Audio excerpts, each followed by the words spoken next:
Hello, my loves, and welcome or welcome back to Lilies and Popcorn Reactions, where cinema meets feeling. I'm gonna be reacting to Dhurandhar the Revenge, the teaser. Let's get right into it.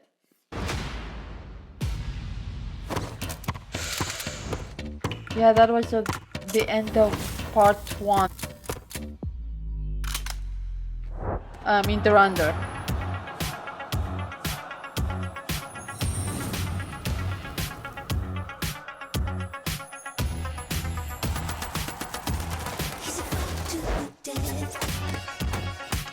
We're right back into it. Ooh.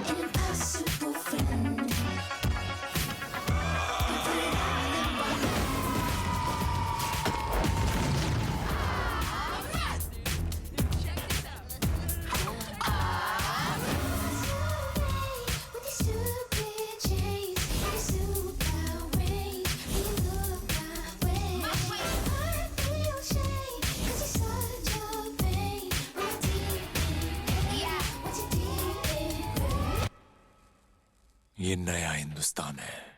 ये घर में घुसेगा भी और मारेगा भी। Okay, so basically that was the same footage that was at the end of Dhurandhar.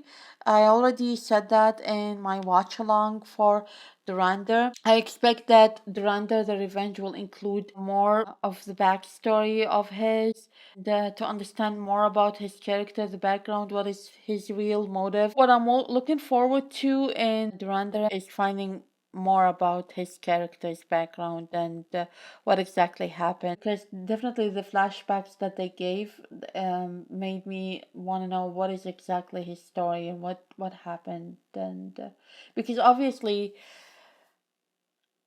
because that's the thing, despite of having a lot of scenes of him being introspective, ruminating, thinking, we didn't really know what's going on inside him. So, yeah, we know that he was sent to infiltrate, he was the spy. So, even though it was like his character was center in the film, and there were lots of moments of him, but we really didn't know much about. We know what he's there to do. We know about the inner turmoil, and we know about the hardship, and what he had to endure, but not really who he really is, and not just his name, because they did reveal his name at the end. What was his job? Was his life like, and what made him end up in on the death row? And also, what happened to his family or his loved ones? I had so many questions about him, and definitely I'm looking forward to them being answered in part one, because despite being the main character and the hero, I think there was a lot hidden. There were things that, yeah, I'm still not clear about. For example, is he really in love with, I forgot her name, Yelena? Is he really in love with her, or is she just a tool that he had to use in his mission? Because on that matter, I'm 50-50. I'm not sure, for reasons I mentioned in the review or the afterthoughts. So yeah, as it shows, of course, that's what I expected even without watching the trailer or the teaser. It would be around the same vibe. And I expect his character to gain more power, because of the ploy that he did at the end. Now he's even at a stronger position with Rahman's men.